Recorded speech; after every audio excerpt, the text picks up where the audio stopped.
All right, welcome to our investment masterclass. This is session 6 na. Palakpakan nyo naman yung mga sarili nyo. Lagpas kalahati na, no? And now, i-explore natin ang New York Stock Exchange live, no? So, before we go to our New York Stock Exchange, let's just have a quick review nung session 5 na pinag-usapan natin, technical analysis, no? Isa sa mga key dyan is the foundation, no? Tatlo yung foundation ng technical analysis.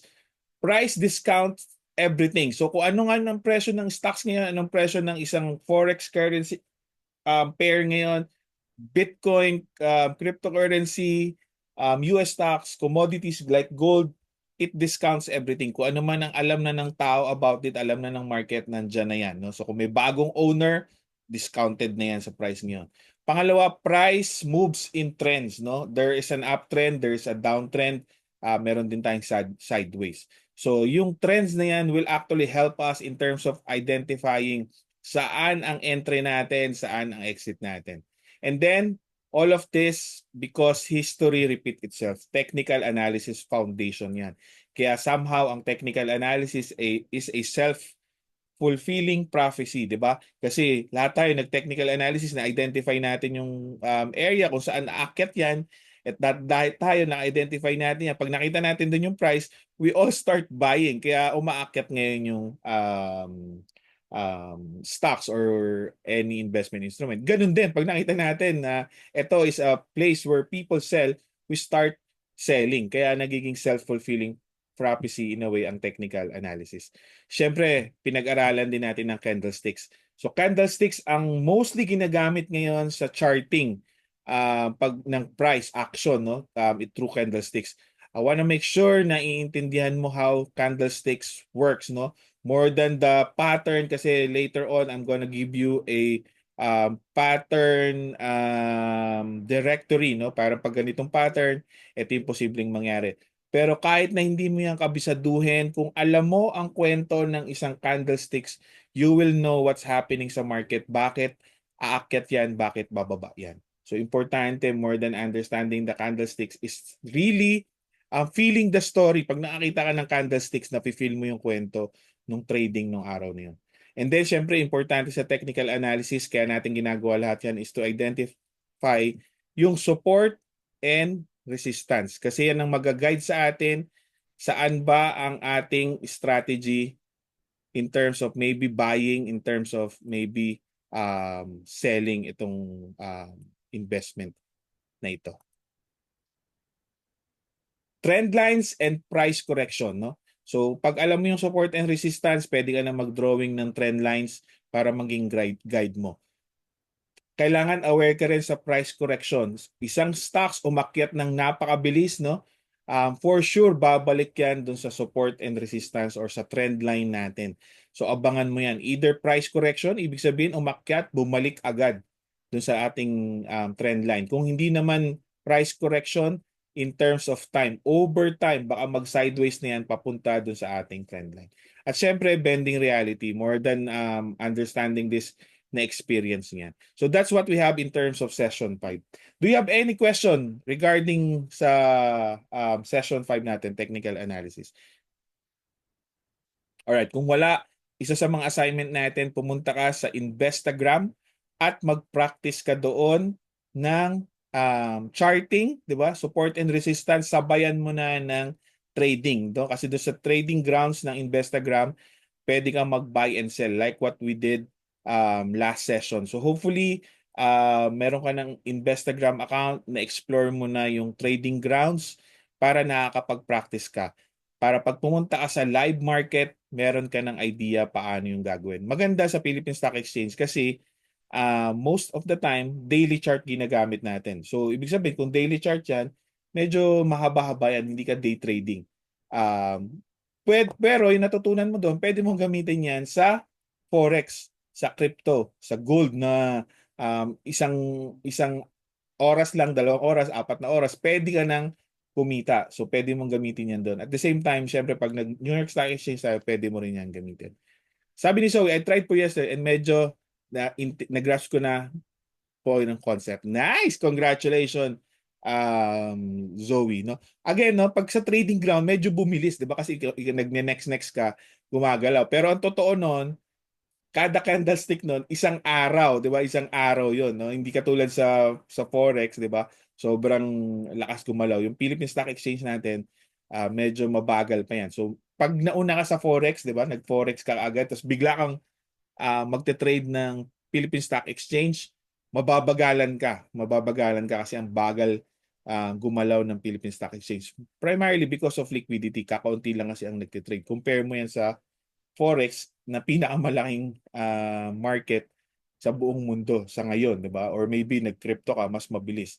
So New York Stock Exchange, syempre mas mabilis din kasi almost 8 hours ang open ng stock market sa New York. Sa atin dito, 4 hours lang. Alright? So kung wala kang question, punta tayo sa New York Stock Exchange. So ito yung agenda natin for today. By the way, no, ang New York Stock Exchange nag-open yan 9:30 sa US. So 12 hours difference tayo sa New York. So 9:30 ng gabi yan sa atin. 9:70 na. So in a matter of 13-12 minutes, mag-open na ang New York Stock Exchange. So ang pag-uusapan natin ngayon, syempre, preparing for the day, yung mga trading tools na kailangan natin dito, at syempre yung account setup. Gagawin natin lahat yan. Papasadahan ko ng mabilis yung preparation for the day because this is actually the same in every market that I do, no? So kung meron akong non-farm payroll, sabay na yan dito sa New York Stock Exchange kasi isang session lang yan, US session. So importante again, taking care of yourself. Simulan mo yan sa gabi. Unplug 1 hour before matulog. Siyempre, morning routine natin. Huwag nyo yan kalilimutan. Again, kung hindi ka pa kasali dun sa aming tracker, Ari, Zoe, I invite you sumama kayo dun sa amin para ma-experience nyo yung na-experience namin doon. Importante rin focus. Itong focus, medyo mas maganda na to. Sabayan mo na ito ng um, 4 hours na empty stomach or 2 hours light snacks kasi patulog ka na rin naman. So para mas maganda yung tulog mo, you don't want to be eating a lot kasi pag tulog mo, magda-digest pa yan and everything. So it would consume energy kahit na tutulog ka. So best practice, empty stomach din. Alright? Trading tools, bago mag-open ng market, pasadahan natin. So, most of the time, every time I'm trading, no, I always make sure meron akong live market news or market update para alam ko kung ano nangyayari. Like for example, sa US market, hindi ko naman alam kung anong nangyayari sa US. So, importante na meron akong live market news kasi nababalitaan natin like what happened in Donald Trump election, di ba? Kung hindi mo mapapanood ng live yan, may iwanan ka sa galawan ng market. So, the best na meron kang sinasabayan na live market news. By the way pala, yung market edge natin dito sa Philippine stock market, na-move na, no? Dati, 9 o'clock siya ng umaga, na-move na siya sa 3 ng, 3 na ng hapon. Pasara na yung market, saka siya nag-open ngayon, no? So, medyo huli na. Nakalimutan ko, Business Matters yata yung pumalit sa umaga. So maybe opportunity yan for us, no? So baka pwede natin gawan yan ng para to support yung mga nagte-trade ng Philippine stock market. So again, dalawa yung sinusundan ko sa US. Nandyan pa rin si Garrett Soloway at saka yung The Market opening. So tingnan natin yan, papakita ko sa inyo para makita nyo. So ayan, so 10 minutes pa bago mag-open, sabay sila ng market opening itong the markets.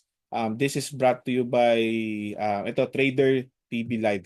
So ito, mga actual traders sa US, no? So pag sila nag-open na, bukod sa mga news na nangyayari, meron silang kanya-kanyang stocks na tinetrade for that day, no? Pinapakita nila kung nag-open na sila, nag-enter na sila, nagbenta na sila. As in trading, trading, hindi yung long term na bibili ako nito tapos forget na, bibili ulit ako bukas, whatever. As in trading yung ginagawa nila. Bibili sila, pag umakyat na yan, ibebenta nila. Kasi nga pwede mong gawin yan sa New York Stock Exchange. Sa Pilipinas, pwede naman kung malakas yung market. Pero sa ngayon, medyo mahina ang ating stock market. Itong kay Garrett Soloway, verified investing, tingnan natin. Wala pang video na nakalabas. Yeah. Ito medyo nauuna mag-open ng market. 10 siguro ito nagsisimula. Pagka-open na yung market. 30 minutes after the market opens na ito pumapasok. So wala pa yung schedule niya. So ito, once na nag-on na to, dahil naka-notification on tayo, mapapanood natin yun. Ito yung kanina pinahabol ko ano yung market edge kasi nasa Alabang ako kanina. So pinapanood ko yung market edge kasi nga 3 p.m. na siya dito sa ating imbis na umaga 3 p.m. na siya ng hapon. Alright? So I'm gonna send this link also para mas maano nyo, ma-bookmark nyo para mabilis kayo makapunta rito pagka gusto nyo panoorin. Pwede mo rin itong panoorin kasi may replay na yan. Pero yung pinapanood natin sa kanya is yung live market session nila. Alright? Trading tools, no? So pag-usapan natin yung trading tools. Siyempre, nag-aral tayo ng Philippine Stock Exchange, hindi yan iba sa New York Stock Exchange. So, ang suggestion ko, kailangan gawin mo pa rin yung 5 M's of investing. So, ano-ano ba yung 5 M's of investing para matandaan mo lang? Unang-una, meaning, no, circle of competence. Ano-ano ba yan? Siyempre, papasok dyan siguro, Netflix mo, papasok yan kasi may subscription ka sa Netflix. Tapos, listed din ang Netflix. So, baka pumasok yan dun sa circle of competence mo. Kung may PC ka, baka Microsoft ginagamit mo, papasok din yan. Kung yung cellphone mo, 'di ba? Baka Apple ang or iPhone ginagamit mo, so pasok din yung Apple. Siyempre Facebook, pasok din yan kasi ginagamit mo rin yan. So nandun din yung kumpanya na yung Google, nandun din yung kumpanya. So baka nga mas marami pang pumasok sa circle of competence mo na mga US stocks, no? So meron din tayo kung mga Android ka like Samsung pero pwede mo siya i-trade sa New York Stock Exchange pero totoo nasa Korea na 'yon, no? Pero ano 'yun, naka-martial law doon. Pero yung market nila tuloy-tuloy pa rin, no? So pwede pumasok 'yan. Siyempre, alamin mo pa rin yung moat, 'di ba? Bakit ano yung malakas dito? Anong durable advantage ng company nito to? Siyempre, intindihin mo rin kung sino yung owner niyan. Isa ba yan sa mga kilalang owner? Ano ba ang background ng mga owner na yan? So para makatulong sa iyo. Siyempre, pwede mo rin gawin. Ang suggestion ko nga, gawin mo dyan yung big four numbers, yung financial moat para makakompute ka rin ng margin of safety at saka valuation. Importante na i-explore mo rin yun kasi parehas talaga yun. So gawin mo rin para sa kanila yon. Mamaya i-share ko sa inyo kung paano or maybe ano yung itsura, no. Importante itong financial moat, no. Particularly yung big four numbers natin, sales or revenue, net income, operating cash, plus yung equity and dividends representing owners earning, no? So, puntahan ko lang sandali ang ating market kung nag-open na. May 5 minutes pa tayo. So, ipakita ko sa inyo kung paano mo gagawin yung financial fundamental analysis dito, no? So, halimbawa, ang aaralin natin ay Netflix, di ba? Netflix.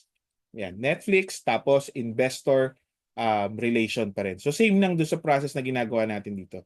So makikita mo yan Netflix financial ano. So i-click mo lang yan. Pagpunta mo sa Netflix, ayan, naka-quarterly filings ka na. So puntahan mo yung annual filing kasi annual ang kailangan natin, di ba? So tingnan natin dito sa financials. Ayan, annual reports, no? Annual reports or pwede mas diretso SEC filings. So doon na tayo, SEC filings. Ang tawag sa SEC filings for annual, no? So iglalagay ko lang dito 2020 and 2024 ay annual filings. Ito, annual filings. Ang tawag sa annual filings ay 10K. Ito, 10K ang tawag sa annual filings sa US. Dito sa atin ay 17. 17 ang pangalan, no? So sa kanila, 10K ang pangalan. So i-click mo lang ito kung PDF yung pwede mong format. Ang kagandahan sa US reporting as in same across. Pare-pareho yung itsura. Hindi katulad sa atin, may magandang report, meron pang mga colored and everything. Doon sa SEC filings nila, ito lang, no? Pares na pares. So meron pa tong table of contents, yun yung isang pinakamaganda. Kaya hindi ka na maliligaw. So nasa item 8 yung hinahanap natin. Doon sa atin, medyo walang table of contents. So hahanapin mo yung auditor's report bago mo makita. Dito, nakalagay na financial statement and supplemental data. Item 8. So meron na rin siyang page dito. Pero dito pwede mo i-click. Pupunta ka na yan. And dito na tayo. Yan. So same lang din after ng auditor's report, ito yung report ng independent auditor, doon na magsisimula yung financial statement. Ayan na, financial statement na. So sisimulan mo yan siyempre lagi sa statement of operation. So ang statement of operation is income statement. So makikita mo agad dyan, revenues, no? Andiyan agad, revenues. So tatlong buwan agad, tatlong taon yan agad. So pwede mo rin. Ito yung sinasabi ko sa inyo, titignan mo dito kasi in thousands to, no? Pag sinabing in thousands, ni-round off nila to in thousands. So kung yung totoong number nito is 33,723,297,000, di ba? Yun yung tunay na ano niyan, na tama ba? Lakihan ko nga, hindi ito. Ayan, ayan. Billion, no? 33 kasi igaganon mo pa to eh. Tatatlong zero mo pa yan, imumove mo pa yan. Magdadagdag ka pa ng tatlong zero diyan dito sa dulo. Yun yung tunay na um, sales nila. So tinanggal nila lang yung tatlong zero para hindi masyadong madami yung numbers na nakita mo. So ganun pa rin, nandiyan yung revenue, kailangan mo yan, 'di ba? Revenue, kailangan mo yan, saka yung net income. So net income nandito, 5407 nandiyan pa rin yan. So susunod na report na kailangan mo will be a comprehensive income pa rin yan. Yan. Susunod na kailangan mo ay wala pa rin. Nagbaliktad siya. Ano kagad sa kanya? Statement of cash flow. So sa statement of cash flow, ang kailangan mo dyan is cash flow from operation, net cash provided by operating activities. Ito yan, no? Tapos kailangan mo rin dyan kung merong dividend. Tignan natin. So walang dividend, hindi pa nag-declare ng dividend. So wala itong dividend. Yan. Per purchase. So walang dividendo. Tapos yung huli will be balance sheet. So sa balance sheet ang kailangan mo diyan ay equity. Ayan. Total stockholders equity. So para makagawa ka rin nung financial mode plus yung valuation, magkano ba dapat ang valuation nito. Again, pag na-create mo yan, no, you get a feel, kamusta ba yung kumpanya na yan. Pinakagusto ka dyan, makikita mo rin yung chart niyan. Yung revenue ba niyan lumalago, yung income ba niyan lumalago. Magkakaroon ka ng ganitong visual um, view kung kamusta ba itong kumpanya na iyan, no? So again, pag pumunta ka diyan, nakagawa ka, nakuha mo na yung ang tawag doon, valuation niya. Check ka rin, no? Check ka rin sa valuation. So pwede ka pumunta rito, Netflix, type mo 'yan, no? Netflix. Netflix 'yan. Ayan. So sa Netflix, pwede mo diyan tingnan kung magkano ang valuation ng Netflix, no? Ayan, so konti na overvalued na, no, 900 na yung Netflix, ang sa kanya lang 774. So tignan mo rin kung nag-a-align yung na-compute mo doon saka yung valuation dito. So para masuportahan ka sa pag validate or pag sanity check ng ginawa mong valuation. Siyempre, pag nakuha mo yung valuation, tapos maganda rin yung valuation na nakuha mo sa Simply Wall Street, di kayo nagkakalayo, parehas kayo, then bago ka mag-buy ng company nito, apply mo pa rin yung technical analysis, no? So pag sinabi natin technical analysis, punta ka pa rin sa chart, no? Type natin Netflix, no? Netflix. So ito, Netflix. Yun, no? Ang lakas ng Netflix pala talaga, 'di ba? 934 na yung kanyang presyo. So, syempre kung nag-technical analysis ka, baka hindi ka muna bibili ngayon, 'di ba? Baka hindi ka muna bibili ngayon. So, magcha-chart ka muna diyan, hanap ka ng support and resistance, parallel line, 'di ba? Baka kung saan mo siya pwedeng abangan. Kasi sa ngayon, pag binili mo 'yan, uncharted territory 'yan. 'Di ba? Mahihirapan tayo diyan, 'di ba? Baka hindi natin alam kung kailan yan hihinto. So, mag-aabang ka na ngayon. So, simple lang, no? Kung dito abangan ko yan dito kung mag-correct yan diyan, no? So, pwede. So, ayan to pa, ang dami pang mga pwede mong abangan diyan. pag bumaba yan. So, huwag ka magmadali, di ba? Pwede mong abangan yan dyan for possible entry kung Netflix yung uh, tinitingnan mo. Any question regarding sa paggawa ng financial moat at saka sa technical analysis na kailangan mo i-apply pagka nandito tayo sa New York Stock Exchange? Meron ba? Tingnan natin kung nag-open na. Ito na. They're calling measured stimulus here, Breno, so we'll have to keep an eye on ADRs. Yeah, one of the reasons why some of these ADRs to the upside in a pretty big way here. XPeng leading the way right now. I mean, all of them higher. But yeah, there's NVIDIA right now, 2.25% downside. Heavy selling into the close on Friday. It kind of leaked off below 142 after the close as well. We're all the way down to 140 here, 139 coming into play for NVIDIA on those potential China worries. We'll see if there's some support somewhere. But the e-commerce side of things on the Chinese side of the spectrum as well, also pretty impressive here, 6% right now for Alibaba, JD.com, PDD, all looking about the same. So makikita mo yung charting niya, hindi yan naka-daily, naka-15 minutes, no? Naka-15 minutes kasi trader talaga yung mga nandito, hindi ito yung mga bibili lang for position, for long-term position. So ang ginagawa nila dito, pagbili nila, or maybe magse-sell sila, i-exit din nila within the day. Or at 9:31 or at 9:35 on Tesla, but you saw what happened late in the session on Friday, where Tesla went like $13 in the last hour, and now another gap to the upside. Palantir made another move here past the $80 level, so another. Remember the $70 level? We were kind of joking about that it was struggling past, and it turned out it was insider selling. I forget the gentleman's name.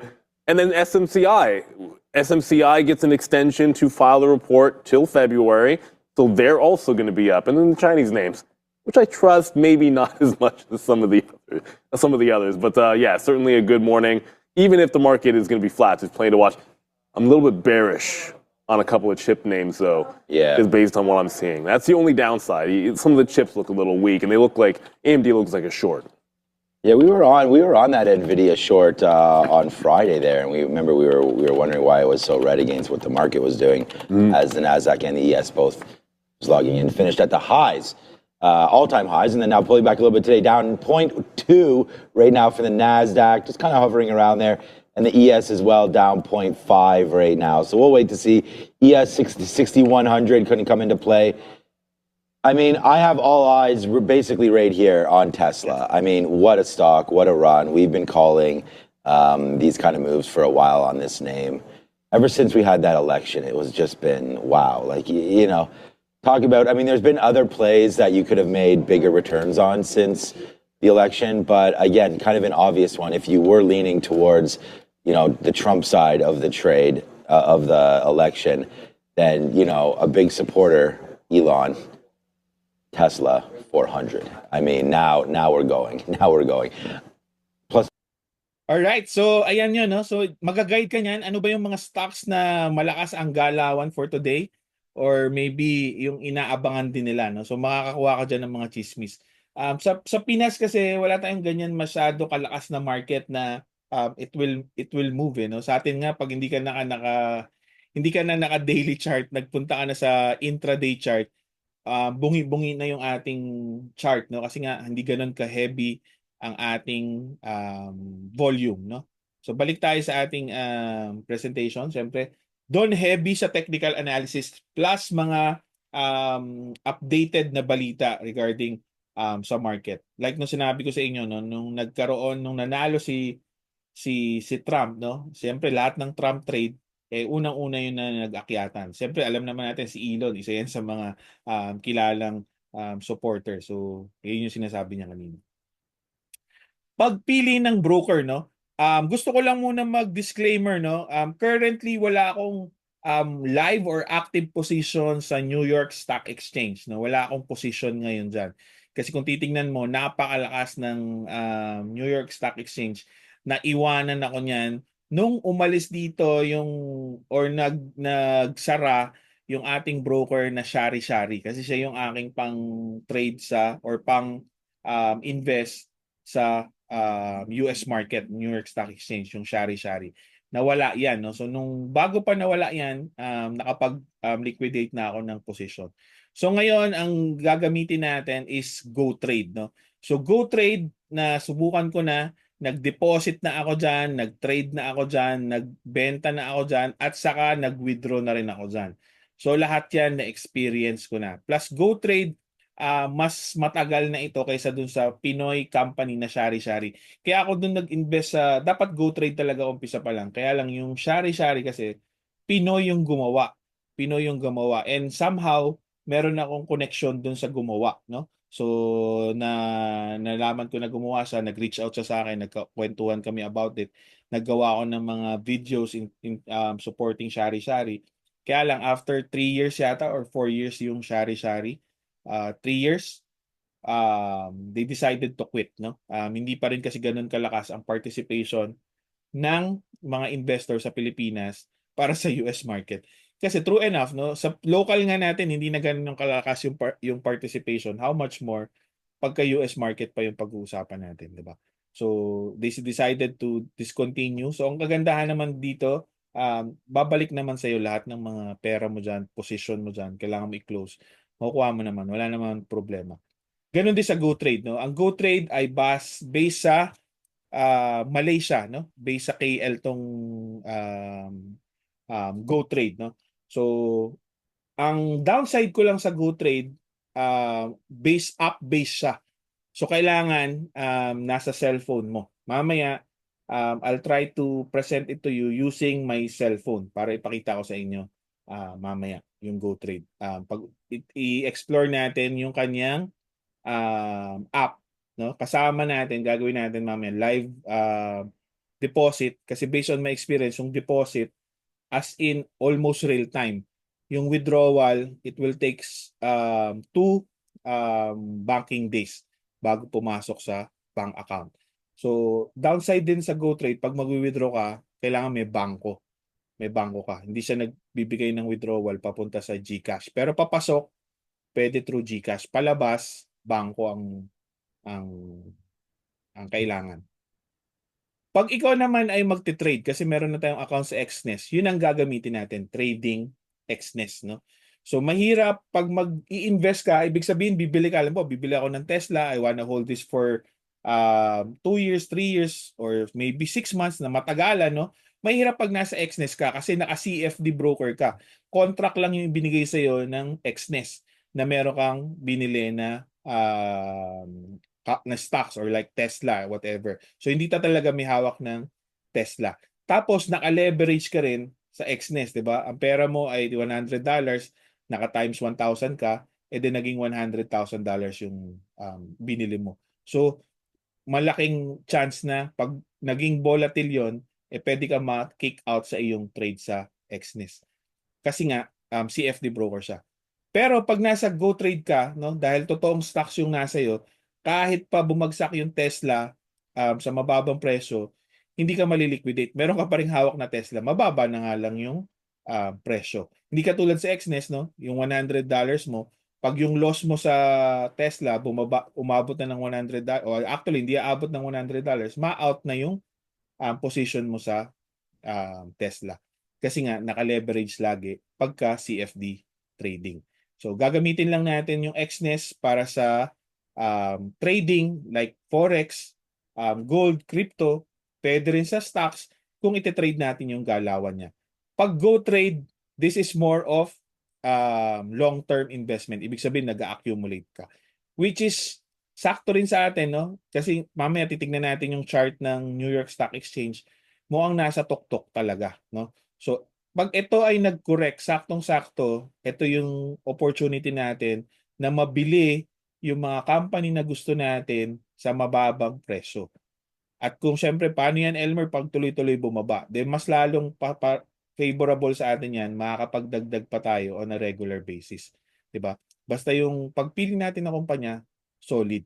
So maybe itong 2025, 2026 is an opportunity for us to accumulate itong mga position na global position. Diba? Kasama dyan yung crypto na pag-uusapan natin sa crypto session natin. So for the next 2 years, guys, ito yung gagawin natin. Ipon, ipon, ipon, ipon. 'di ba? Hindi kailangan malaking halaga, hindi kailangan malaking halaga, kailangan lang masimulan natin. Masimulan natin 'to. And then pag nasimulan natin, 2025, 2026, tingnan natin ang 2027 hanggang 2030. Yun ang expectation or yun yung forecast natin na babawi ang mga market na ito. So 2025, 2026, opportunity natin yan magbodega para by the time na umakyat na yan, meron na tayong naipon. So hindi natin kailangan madaliin. No? Kung ikaw naman ay gusto mo talagang mag-trade, no? Gamitin mo yung XNES. So mag-trade ka dito. Pero wag mong kakalimutan itong investing, which is long-term position natin. Cool? Yan. Siyempre, papakita ko sa inyo live funding. Yung withdrawal, ako na yung mag-guarantee sa inyo kasi nag-withdraw ako sa XNES. Makikita mo ngayon, zero yung XNES natin. Makikita mo rin yung GoTrade natin, zero rin yan. So, personally, madali ako nakakapag-deposit at withdraw. Yung GoTrade, ang withdrawal niyan will take 2 banking days. Yung XNES, may cut-off lang siya na 10 a.m. Pag 10 a.m., makukuha mo rin within the day. No? Yung deposit nila, almost real time. Mabilis. So that will be yung mga pag-uusapan natin. Any question before we go to investor and trader?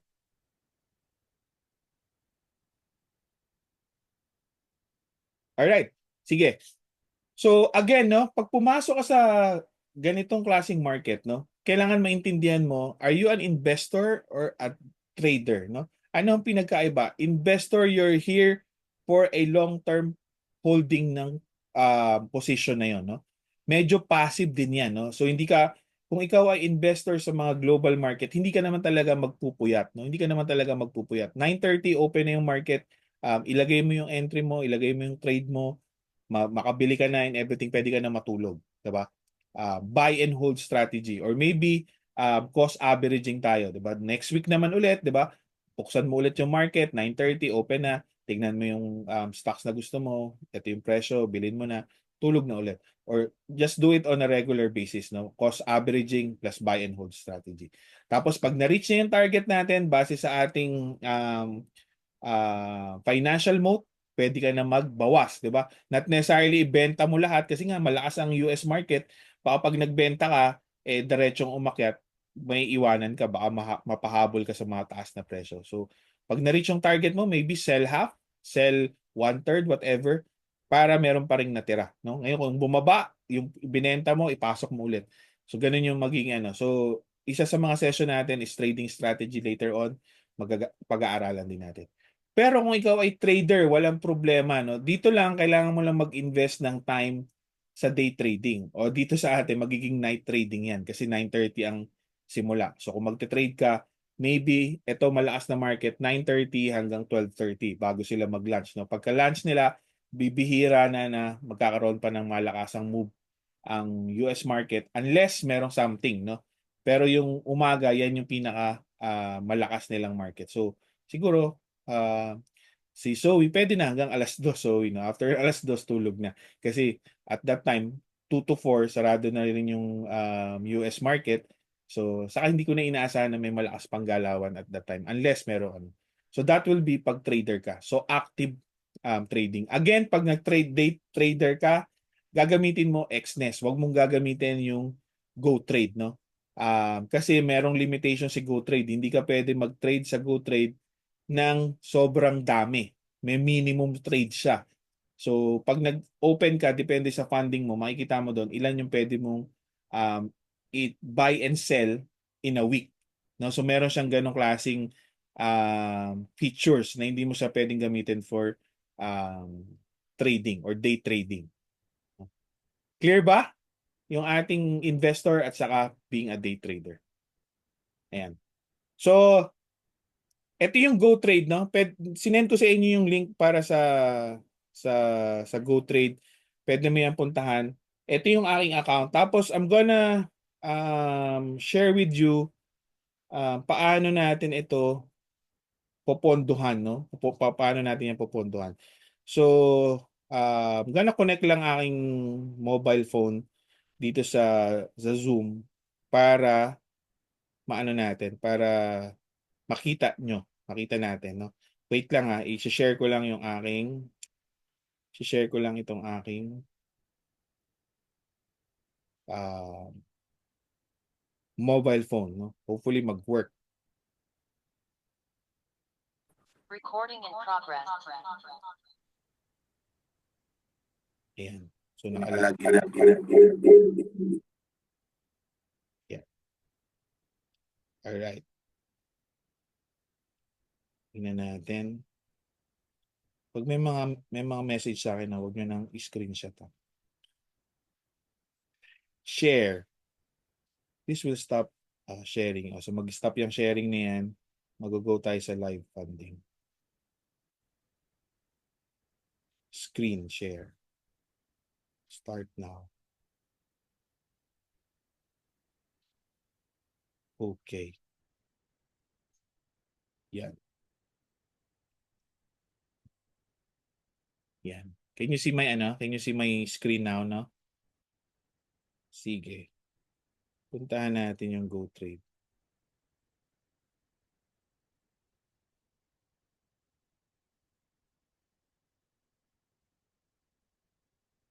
Yan, nag-work naman. Yun.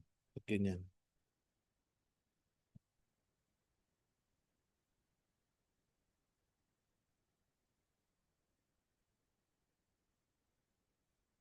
Oh, wait lang.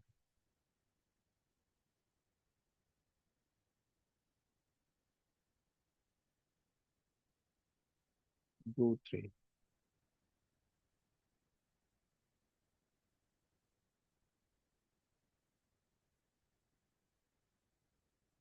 Yan, yan na, yan na. Yan. Yan. So open na yung ating app, no? So makikita mo yan. Oh, meron pa pala natirang 01, no? So deposit.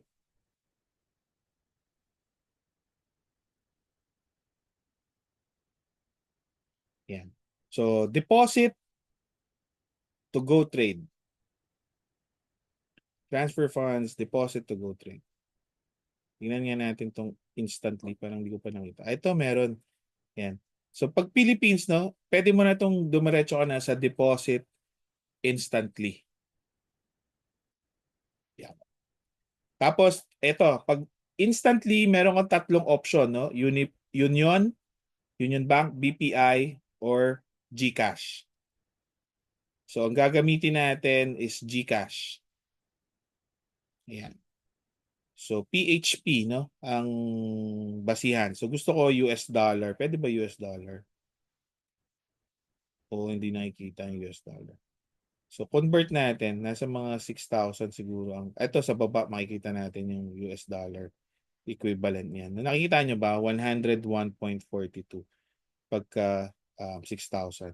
So, kung gusto ko talaga eksakto na $100, pwede mong alamin, no?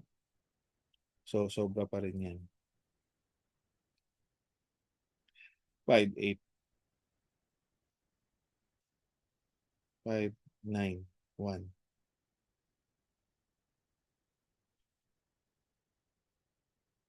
Yan, 100.04, no?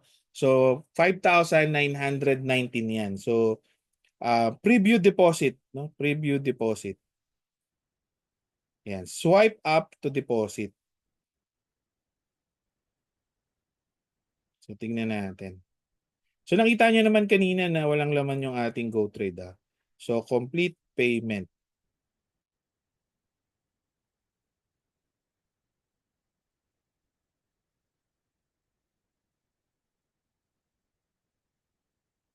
Yan. So, tingnan natin.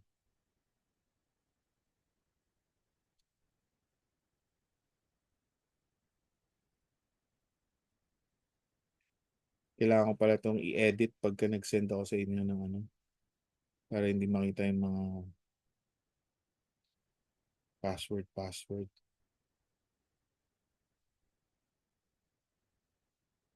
O, bakit wala yung wala akong na-receive na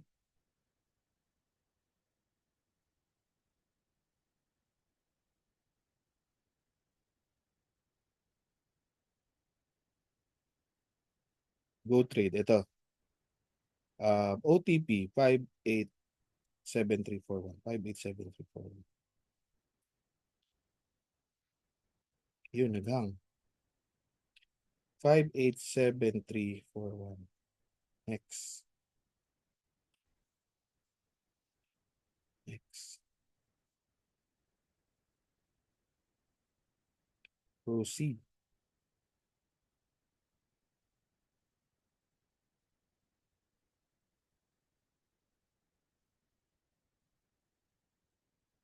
Successful. So, punta tayo sa ating Go Trade. Ito na po yung Go Trade natin. Tignan natin. Ayun. So, almost real time, di ba? Almost real time siya. Nandito na rin agad yung iyong dineposit, no? Nandito na rin yung agad yung iyong dineposit. So, sige.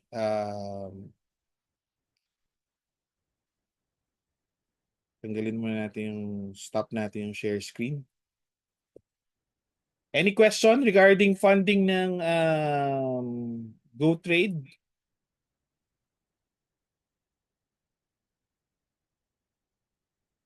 Sharing my screen.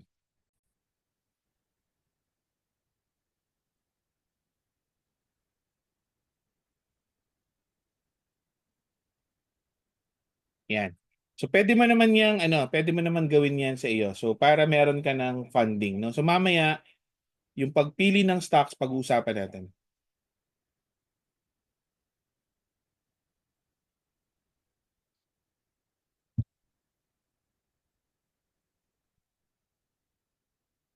All right. So yung funding naman pag CFD broker. So sa CFD broker, I don't know bakit ganun, no, pagka magagawa ko ng funding or i-record ko yung funding ko sa Xness, hindi siya nare-record, no? So ginawa ko screenshot ko na lang. So ganito yung pag-fund naman pagka yung Xness natin.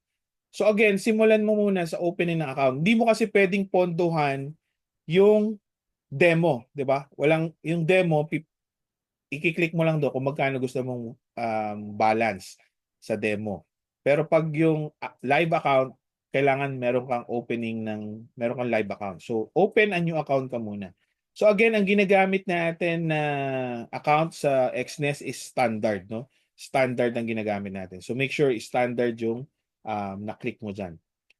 Pagkatapos continue, make sure pag nag-create ka nandito ka sa real, no? Hindi sa demo.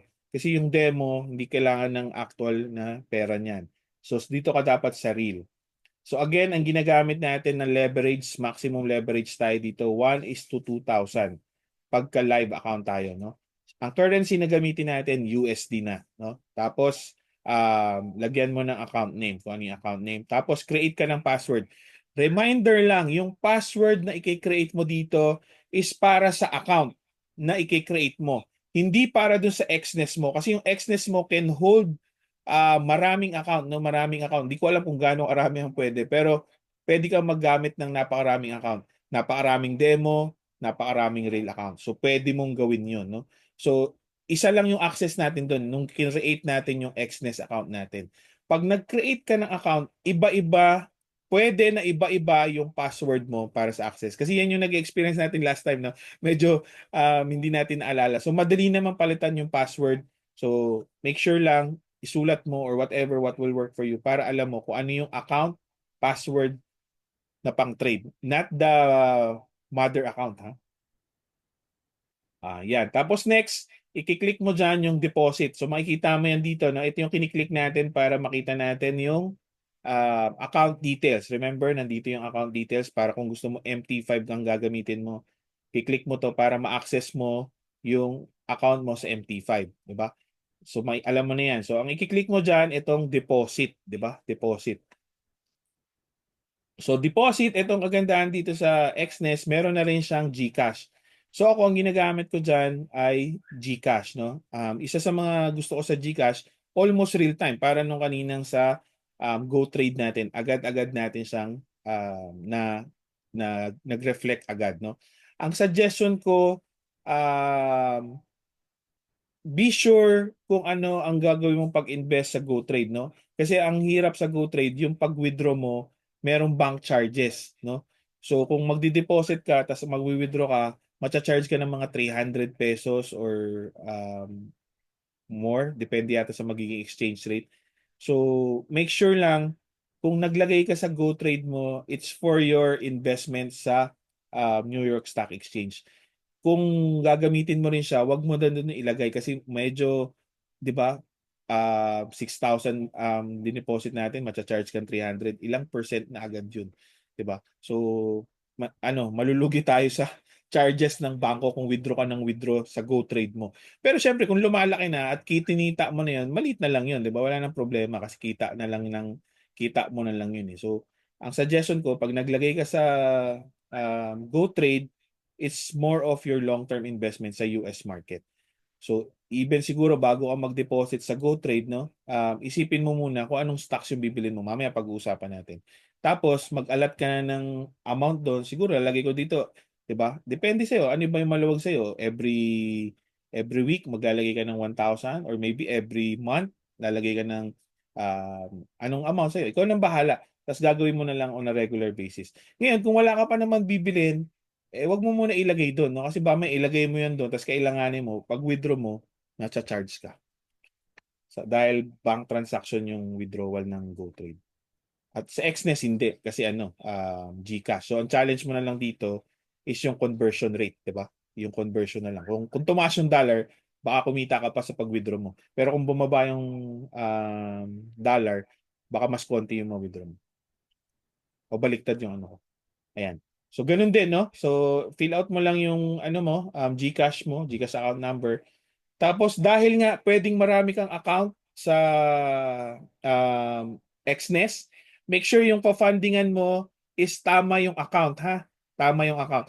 Although kung magkamali ka later on, pwede mo naman ilipat, no? Meron na naman din namang option doon. Wala namang bayad from this account to this account. Pwede mo naman siyang ilipat, no? So pwede rin naman. Pero para hindi ka na maglipat, diretso na, make sure yung account na ilalagay mo diyan is yung account mo. Mas lagay mo kung magkano yung amount na i-deposit mo. Ito magandang magdi-deposit ako diyan, nakikita ko zero yung laman nun, walang laman yun. So, ito yung lalagay ko. Tapos kino-convert niya yan sa USD, no? Para alam ko kasi USD yung trading ko, mahirap pag peso. Pagpasok noon, bungi-bungi yung pera ko, 'di ba? So ang hirap alalahanin, 'di ba? 100 ba yung pinasok ko or 105? So para alam mo agad, no, pagka pumasok ka, magkano ba yung dineposit mo? Dollar na yung usapan natin. Um, later na lang natin to i-analyze kung kumita ba sa peso sa conversion whatever. Pero i-compute mo na nasa dollar. Kaya kanina ina-assume ko gusto ko talaga naka $100 eh. Kasi pwede naman na 6,000 lumabas doon 104 and everything. Pero kung hindi ko matandaan na 104 yung dineposit ko doon tapos ang value niya na ay sabihin natin 120, baka akala ko $20 kinita ko, hindi naman pala, 'di ba? Minus yung 4. So para lang madali lang sa akin. Pero nasa sa inyo rin yan kung anong mas convenient sa inyo. Yun. So ganun yung pag-setup. Ang pag-deposit, ang kagandahan dito sa Xness, kagaya ng GoTrade, pag-deposit mo, pasok na rin yan agad, no? I-refresh mo lang, makikita mo, nandun na yung amount na dineposit mo. Tapos, ready na rin yung pang-trade. Sa Call Financial, kung Call Financial ka, meron ako isi-send sa iyo na email nung aking account executive na nag-handle ng account ko. Normally sa akin, pag meron akong kailangan bilhin within the day, tapos ngayon ko lang din finand yung aking pera, most of the time, bukas ko pa yun makikita sa Call Financial.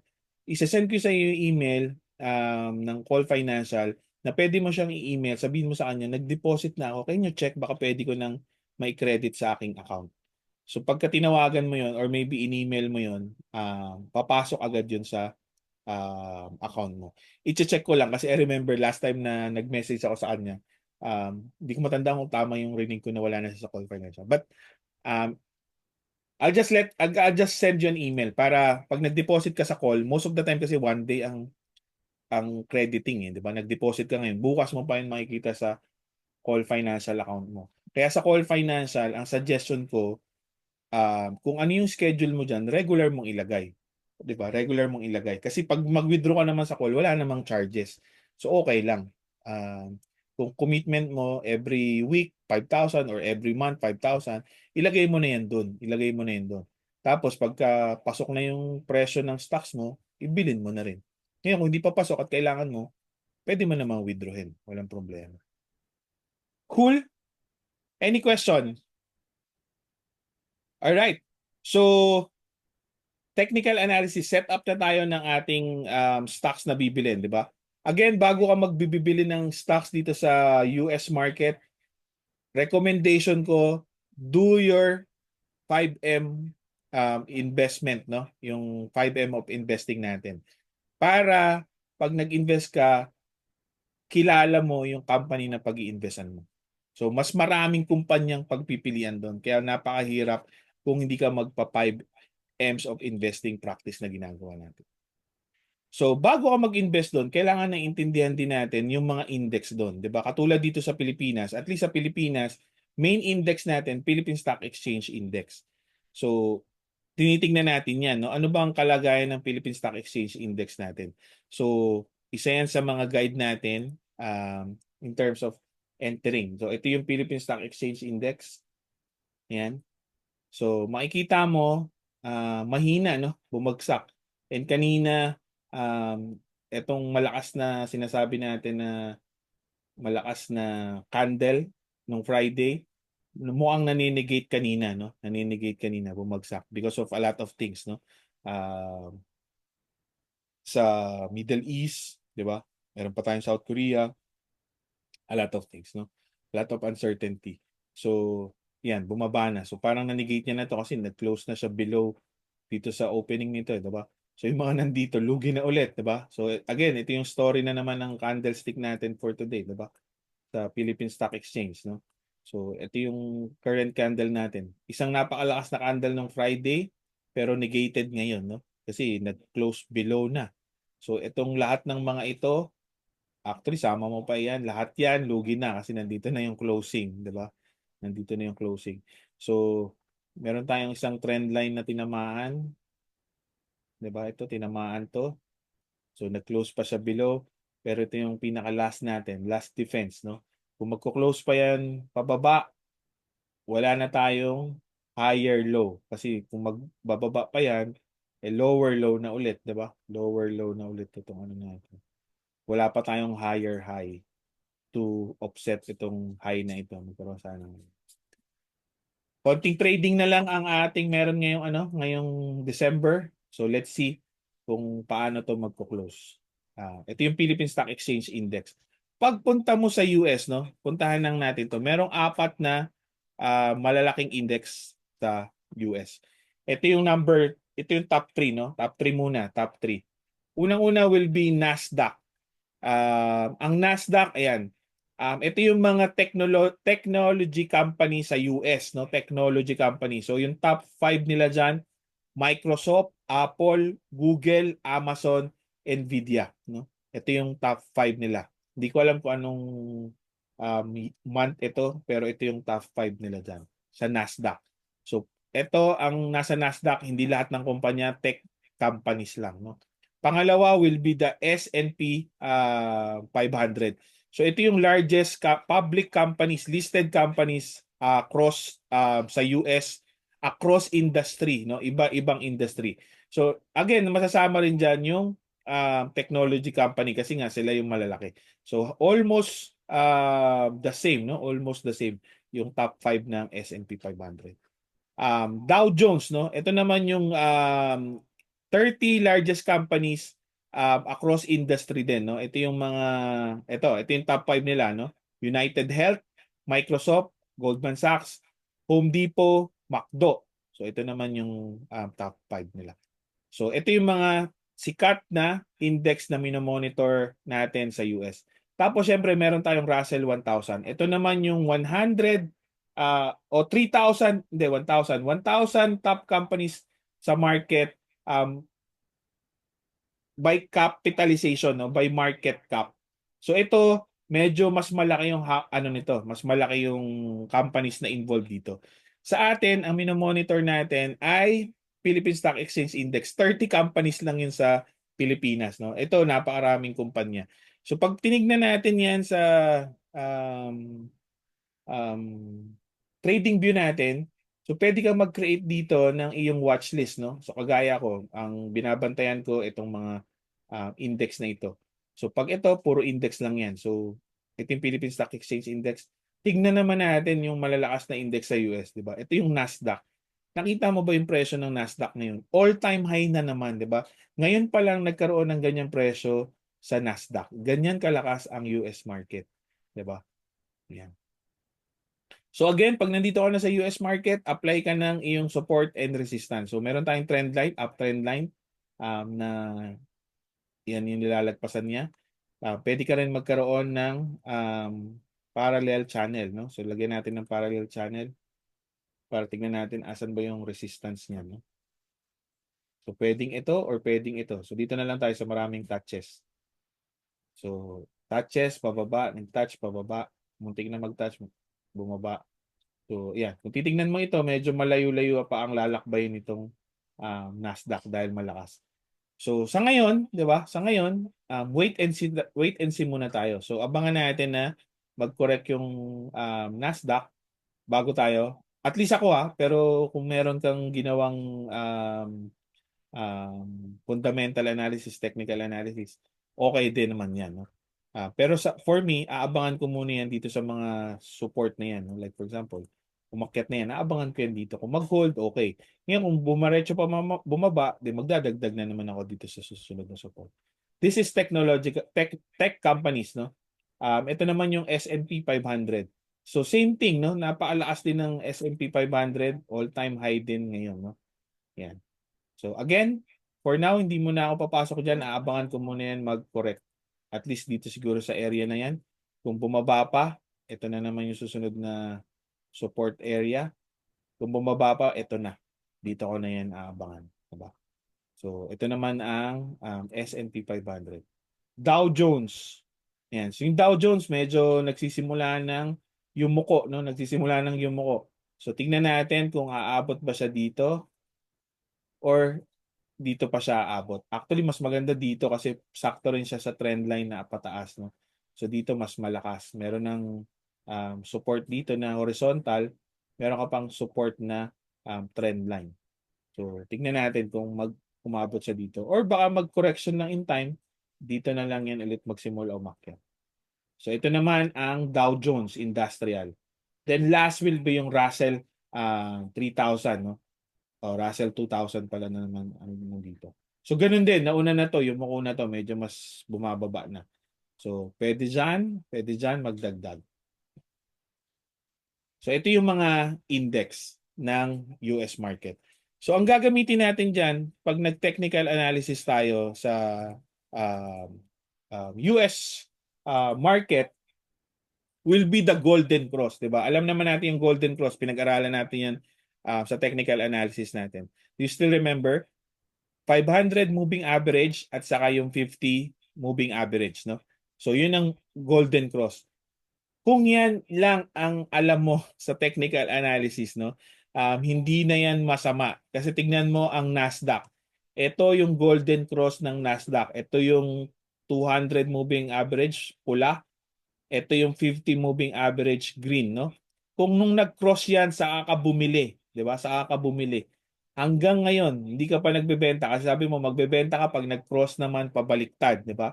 Yung green naman ang pumunta sa ilalim. Ilang ano yan? March pa yan, 2023. 'Di ba? Isang taon na mahigit, kita ka pa rin diyan kasi bumili ka lang sa Golden Cross. This is Nasdaq, ha? This is Nasdaq. Kung ginamit mo yan sa S&P 500, pwede pa rin, 'di ba? Dito nag-cross, 'di ba? Bumili ka kaya lang medyo bumaba ng kaunti rito, pero after nito, dire-diretso na 'yan ulit, 'di ba? Dire-diretso na 'yan ulit. Medyo pinakaba lang tayo ng konti kasi nabutas na naman niya yung 50 moving average sa yung 200. Pero after niya, hindi ka nakakabahan, dire-diretso rin yung umakyat. S&P 500, kung ang tinetrade mo lang ay Golden Cross. Ganun din, no? Mahigit 1 year na yan, magto 2 years na yan na paakyat ang US market. Dow Jones Industrial, no? Medyo Dow Jones, medyo mabagal, no? Kasi nag-sideways pa siya rito. Ito yung golden cross niya. pwede mo rin i-consider na ito yung golden cross kasi muntik nang bumaba yung green papunta sa pula para mag-sell na siya pero umakyat ulit, no? Umakyat ulit. So dito, pwede mo i-consider na golden cross din iyan at mag-hold ka dyan hanggang ngayon panalo. So yan yung maybe inaabangan natin sa ating Philippine stock market, no? Kasi yung golden cross natin, pababa na yung green, di ba? Ito yung green pababa na. So papunta na siya dito. Ayaw natin na itong green mag-crossover pa ilalim, 'di ba? Mag-crossover pa ilalim kasi magdadiretso yung pagbagsak. Gusto natin parang ganito lang, no? Kahit nag-crossover pabalik, 'di ba? Umakyat ulit. Hindi nga lumaki yung pagitan nila, 'di ba? Kasi pag malaki yung pagitan niyan, yun yung lakas ng move. So, hopefully ganun yung ulit makita natin dito. Magtabi lang sila, magdikit, na miss yung isa't isa, tapos maghiwalay na ulit, 'di ba? Para maghiwalay na yung green ang nasa taas, ha? Kasi pag maghiwalay yung green nasa baba, yari. 'Di ba? Yari tayo. Malalim-lalim yan. Alright? Elmer, okay ba talaga yung golden cross, no? Pag golden cross na lang ako bibili. So, kailangan magamitan mo rin yan ng ibang indicator. Kasi ito yung nangyari sa Russell. 'Di ba? Sa Russell, nag-crossover yung 200 saka 50 moving average, no? Nagpalitan, no? So, kung yan yung dito mo ginamit yon, no? Baka nasunog ka, 'di ba? Kasi nung umakyat, bumili ka, tapos nung bumaba, lugi ka na, nagbenta ka, lugi ka. Umakyat ulit, nagbenta ka nung nag-cross, lugi ka na naman kasi nandito na yung presyo. Pero itong huli niya, 'di ba? Nung nag-cross siya diyan, dire-diretso na yan. So Elmer, paano natin maiwasan yung ganito? So sa next session natin, yung part 2 ng technical analysis, pag-uusapan natin dalawang indicator that will help you validate kung kailan hindi mo gagamitin itong moving average as a trading signal. Kasi kung ginamit mo yung trading signal na yon dito sa yung moving average na yon dito sa Russell, yari ka dyan. Kasi sideways yan. Baka na pabili ka, na pabenta, bili-benta, lugi ka lagi dyan. So ano yung pag-uusapan natin next Saturday na dalawang indicator? Yan yung tinatawag nating moving average convergence divergence. Ang kilala yan sa pangalan ng MACD. So pag-aaralan natin yan para matulungan tayo in terms of trend following. So sasabihin sa ni MACD, nako, wag mong gamitin yan kasi hindi yan mag-work. So, ganun din si Relative Strength Index, RSI. Makikita mo rin dyan kung gaano kalakas yung galaw ng market para mas ma-validate natin yung ating moving average setup. Makakatulong yan sa atin. So, i-deep dive natin yan sa susunod nating technical analysis session part 2 sa Saturday. Yan. Any questions so far?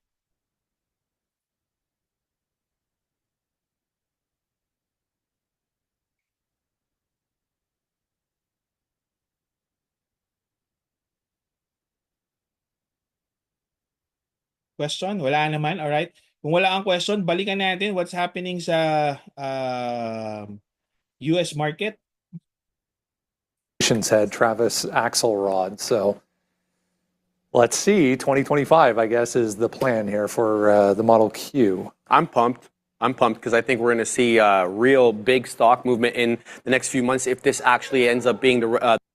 Makikita mo rin dito so far si Neil yung kanina wala pa siyang position, at the same time si Sean ganun din, no? Wala pa rin siyang tinitake na position. So, nag-open tayo 9:30. If the EV tax credits are not removed at the federal level. It's codenamed Redwood, as you said, Brendo, there. It's going to be about 15% smaller than the Model 3. Manufacturing costs, very important, obviously, for margins. Supposed to be half of those of the Model 3, so you can imagine what the margins could be. It's going to come in two variations, a single and a dual motor, and apparently it's real quick. going to have a range of 500 kilometers. 99,100. It's bouncing a little bit pre-market. Don't forget, we have a doji here on the chart. So let's go over what a doji is. What the heck is a doji here? So a doji basically is a candle where you have a heavy volume, right? So at the highs of a chart. So it has to, by the way, you get dojis all the time, right? I mean, here's a doji. Here's a doji, right? It's these smaller candles with closes. The dojis that I pay attention to are at the highs of charts. They have a ton of volume, which this candle did, right? Because it was at the move up to 104,000, then the reversal to 92,000. And you want to look and say, okay, this is a big candle. So notice the size of this from high to low versus this is minor, and these weren't at the highs of the charts, right? So those are the things you want to pay attention to. And that tells you that essentially price was run up, and then because of the high volume, big money was selling into this, and essentially price met. The buyers and the sellers met in a battle, and it was a stalemate. Now, it's a stalemate, so you don't know who's going to win on this. But as a technical trader with the high volume, you have to take note that it was a stalemate. Does that mean that we're starting to run out of buyers for Bitcoin in the short term? For those of you that are hardcore Bitcoiners, don't worry, I'm not talking about the long term. I'm bullish long term still. But I have to look at this on the short term to see if there's a potential top signal. And really, the way you treat this is very simple. And again, I love technicals in the way that how simple it is made for us. What we do is we say, okay, you have a doji here, we're unsure about the direction. So how do we know which direction is going to move? Simply put, you'd use the high. If price closes above the high of the doji, you're headed towards 107 to 108, right? Those are those upside targets that I had early on, right? That's the upside max there based on the parallel channel that runs back to the 2017 highs. Here, if we take out the lows, now you have a bigger breakdown because you've now violated the low of the doji, which is around 92,000 to 91,000, and you look for further downside. So it's very simple to just monitor this. Right now, you know, the bulls will tell you, okay, the bulls are still in charge. The bears will tell you the bears are in charge now because of the doji. In reality, we don't know, but we're going to watch. A violation here, bears are in charge. A violation here, bulls are still in charge. Simple done, simply done. So 104 and 92. Those are your two levels to watch, all right? And again, if we break below 91, 92, 75-ish could be a potential downside target. And if we get above 104, then you at least get up to 107 to 108. We'll watch and see if we get beyond. Grabe yun, 75 na Bitcoin, di ba?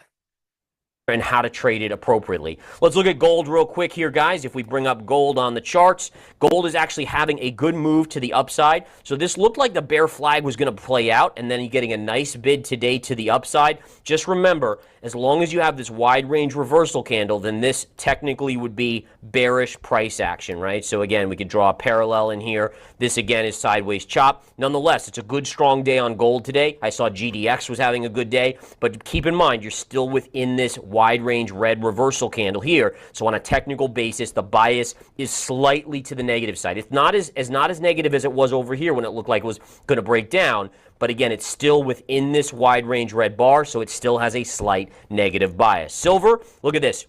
Here's your wide range down move, your flagpole, and then we've drawn this in before, but down there, and then now you're back up here. The question is, do we pull back like this off of this level, or do we break above here and then negate the pattern there and go back to a bullish move? And so, again, notice how in technical analysis, guys, and I want to be clear on this, is that when you have these levels, it takes a lot of the guesswork out, meaning that the level is the level. We trade above that level, okay, now you start favoring the upside. If you trade below this level, the bear flag starts to play out. Versus just being like, you know, like, oh, well, I have a long position in silver, so I'm just going to be bullish regardless and ignore all the other stuff, put my head in the sand. This is a way of trading using technicals and data where you're not going to be always right. I certainly am not. But will I be right more than I'm wrong? Absolutely, by using the technicals to my advantage, essentially being the casino versus the gambler. And that's really the essence here, is that proper investing isn't gambling, assuming you're using probability. All right. So again, no, etong mga resources na to, you can learn more in terms of kagaya si Garrett. It's stock selection in terms of technical analysis. So heavy siya sa technical analysis. So pwede mo yang pwede ka pang matuto sa kanya, no, ng mga gagamitin mo. Again, in terms of position sa US stock market, wala pa akong position dyan. So I'm not even monitoring per stocks, but I'm into getting into na, no? So in terms of getting into, meron na akong watch list na I have to start understanding itong mga negosyo na to particularly yung industry nila ay may unang-una may kinalaman sa energy up to the nuclear company kasi ang daming company sa ang daming company sa US, so maghahanap ka dyan. I'm also looking at dun sa mga tech companies pero particular ako na may kinalaman sa crypto at AI companies kasi ito rin yung feeling ko na magiging next generation companies. So, ang kagandahan lang dito sa ating investment masterclass as we end, no, I will be providing a watch list or maybe a stock pick for me from local to global market. So meron tayong gagawin na ganyan na i-share ko sa inyo. Again, syempre pag nag-invest ka, you also have to do it pag-aralan mo rin, no? At most of mga gagamitin ko rin is yung mga nakita nyo rin, no? Nakita nyo rin. So with that, I'm also reminding you yung ating homework, particular yung financial mode, no? Kung wala ka pang nasasubmit or meron ka nang nagawa hindi mo pala nasubmit, please email it to me para ma-check ko din yan, no? Again, vision board. Aris, meron ka na ba nagawa? Is this something na we're still expecting from you? And also Zoe. Meron na ako na-drop, sir. Ayan. Isend ko sa'yo. Alright, thank you, Aris. How about you, Zoe? May natapos na po ako, but bala ko po siya isabay sa financial mode. Perfect. Pero question lang po, Go ahead. isasend din po ba namin yung 17A or No, kahit yung Excel na screenshots na lang? Yung Excel na lang. Yung Excel na lang. Yung Excel. Okay. Pero kung kung level up ng konti, no, samahan mo na nung presentation, samahan mo from the moat, 'di ba? Like what I showed you, Okay po. just in case, no, kung ganong level yung presentation, no, parang ini-encourage mo, parang ka nagpe-present, oy, mag-invest ka dito, no? Bakit ako mag-invest diyan? Kasi ito yung moat niyan, 'di ba? Ito yung strength niyan, 'di ba? Kung gano'n. Kung medyo hassle na sa iyo, medyo matrabaho na sa iyo, then okay na sa akin yung Excel. Just send it to me para I can also check, give you feedback regarding that. And maybe, 'di ba? Baka hindi ko yan stocks na ginawa ng gano'n. Then magkakaroon na tayo ng tawag dyan, Sir, session 4 ba yung financial mo? session 4, yeah. Session 2. Sorry, yung fundamental analysis session 3. Session 3, sorry. Session 3. Session 3, okay. Session 3 yung fundamental analysis. Ulitin ko lang. Alright, sige. Yan. Tapos, kung gusto mo mag-deep dive dun sa fundamental analysis, last email, sinend ko sa inyo yung aking PDF copy ng rule number 1. Nung wala akong makuhang libro na rule number 1, na-download ko yun, tapos pinaprint ko yan, no? Tapos sobrang kapal niyan. Tapos pinalakihan ko yung font kasi, pero ngayon meron na ito sa so hindi ko na isasuggest na ganito kasi masyadong bulky. Meron na naman itong ganito sa sa fully book. Bilhin mo na lang yung rule number 1. Pero sinend ko naman sa'yo, kung okay naman sa PDF, mahilig ka naman sa PDF, okay din. Gusto mo mag-deep dive sa technical analysis, meron akong sinend sa inyo yung candlestick ni Steve Nissan. Pwede mo yung basahin. Ngayon kung gusto mo local market, meron isang magaling na author, si Jason Cam, nitong The Trading View. Yan, the trading code pala, the trading code, Jason Cam. Hindi nila to binenta sa mga bookstore, pero ma-order mo to sa Shopee or sa Lazada. Dun sa mismong distributor, kina Jason Cam mo mismo man. So maganda dito yung mga sample niya na mga chart and everything. Puro local stock market natin, no. Meralco, Jollibee, Petron, Ayala, yun yung mga sample na ginamitan niya ng technical analysis. Hindi ako makahanap ng PDF na ganyan eh. So, kung interesado ka doon, yun yung suggestion ko na book na pwede mong bilhin or basahin, no? Plus yung candlesticks na binigay ko sa inyo. Tapos abangan mo rin yung parang natin, tawag dito, parang directory or listahan ng mga chart pattern para mas madali sa'yo. Pero syempre, hindi ako masyado sa chart pattern eh. Mas gusto ko na intindihan mo yung candlestick para yung candlestick mismo. Kagaya yung kanina kinukuwento niya, 'di ba? Nagkaroon ng battle between bull at saka bear, no, seller at saka buyer, tapos hindi nagkasundo sila sa gitna. Hindi nila alam kung sino malakas and everything. So from us, alam agad natin pag nabutas nga naman yung taas, 'di ba? Ubos yung seller. Ano na yan, dire-diretso. Pero pag nabutas yung ilalim, ubos yung buyer sa ilalim. So nanalo yung seller, bababa yan. So sa akin, good din na mag-guide ka ng mga pattern para mas maintindihan mo kung ano yung nangyayari. Pero kung naintindihan mo yung candlestick, somehow naiintindihan mo na rin yung pattern. So next technical analysis part 2 natin, isa yan sa mga i-explore pa natin. There's also one experience na pwede mong gawin, gamify, 'di ba? I-gamify mo yung pag-i-invest sa stock market. So, I'm just giving this as an invitation, no. Magkakaiba kasi yung location natin. But just in case, no, we can do mahilig kasi ako sa board game, no. Meron akong board game na Stockpile.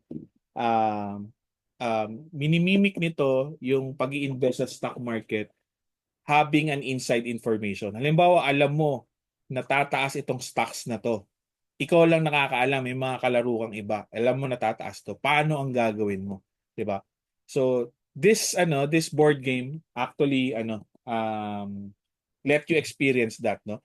Siyempre, alam mo tataas ito. Ano gagawin ko? Bibili ba ako? Pag bumili ako, makikita nito, ba't ako bumibili nun? So, ibig sabihin, baka alam ko na tataas 'yon. So, baka gayahin niya ako. 'Di ba? So kung di naman ako bibili, paano ko naman i-maximize na alam kong tataas yun? So ganito yung laro na to. So just in case meron tayong opportunity to meet, 'di ba? Ito yung recommendation ko, pwede natin to gawin. Maybe we can meet somewhere Ortigas or BGC. Pwede ngayong December, schedule lang natin, or maybe next year na, 2025. Para lang if this can help you, no? Experience lang yung stock market insider information. Alam mo ang ganito gagawin, paano mo gagawin. So invitation ko lang yan just in case trip mo or mahilig ka sa mga ganitong klaseng experience. This is what I did or what we do para maintindihan ng mga anak ko yung mga stock market and everything. So magandang experience nito lalo na sa mga bata. Pero syempre, sa atin din, no? Maganda ring experience. So that's an invitation just in case, no, meron tayong chance na pwede tayong mag kita-kita. Any question? Any question so far?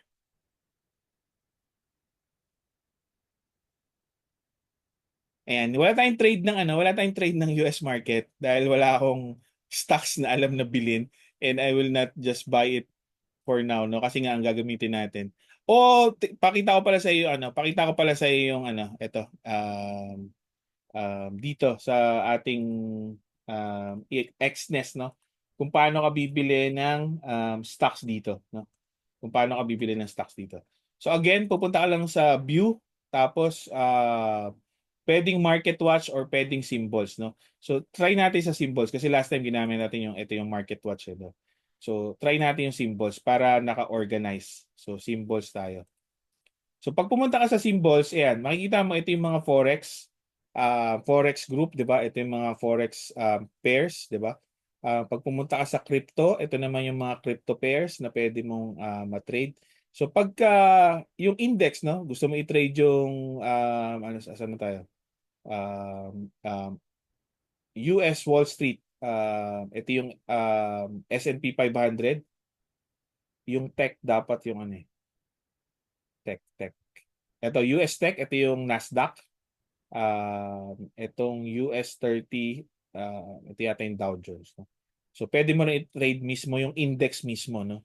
So pag stocks naman, andito naman yan, no? So andiyan makikita mo ito yung mga companies na pwede mong i-trade. Ang challenge lang natin pagka gusto mo mag-trade gamit ang CFD, hindi lahat ng stocks nandito, 'di ba? Hindi lahat ng stocks nandito. Kasi nga sinasabi ko sa inyo, ang mate-trade mo lang dito yung meron si Xnest. So kung wala si Xnest nung stocks na 'yon, hindi mo siya mate-trade, no? So ito naman yung listahan ng mga stocks.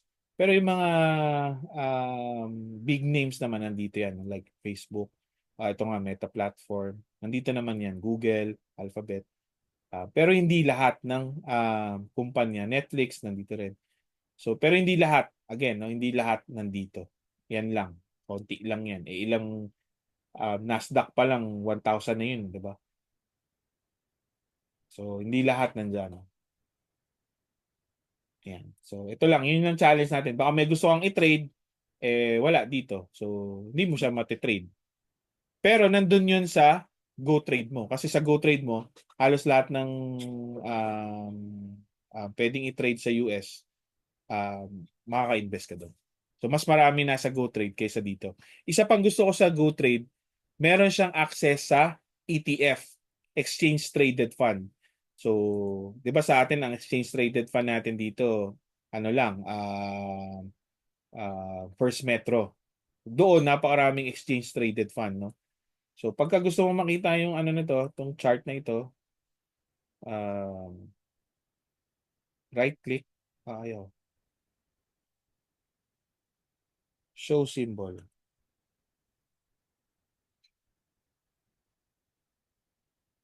Wala. Market Watch. Dito na siya. Adobe. Ito yung ano, ito yung PDF, diba? Gumagawa ng PDF. So, ito daily chart, diba? Yung daily chart niya. Pwede ko i-apply yung aking template na ginawa para parehas na siya agad. So, ayan, malakas yung Adobe ngayon, no? Gap up siya agad. So, dito pwede tayo pumunta sa 15 minutes, diba? So, pwede natin yung i-trade ngayon dyan. Kung gusto mo mag-trade. So, dito, insert lang ako ng object para alam ko kung nasaan yung high and low niya. Tapos meron akong short-term moving average dito na pwede kong gamitin pag buy, no? So gaya nito, nag-cross dito, diba? Malakas. Pero humihina na kasi nagdikit na, no? So kung saan pumunta yan, kung sa taas, maghihiwalay na naman itong moving average. Kung sa baba, maghihiwalay na. So pwede nating abangan yan later, no? Kung aakyat, magbabay ako. Kung bababa, magsisell ako. So pag tapos na, close na, no? Close na natin yung trade. So pwede mo rin yang gawin dito sa XNES naman to, sa XNES. So hindi ko recommended na gawin mo to doon sa GoTrade kasi unang-una hindi yun pang trading, no. So mas maganda yun for long-term investing. So pag nilo-long term mo, pwede mo ba i-trade? Oo naman, 'di ba? Pwede naman. Kagaya ng Bitcoin, 'di ba? Nag-iipon tayo ng Bitcoin, pero gusto natin i-take advantage pa rin yung biglang angat, yung biglang baba para meron tayong konting kita or pwede ka rin malugi kasi sa ano niya. So at least yung core position mo na hawakan mo for the next 2 years, solid pa rin yung nagawin. Yan. Cool?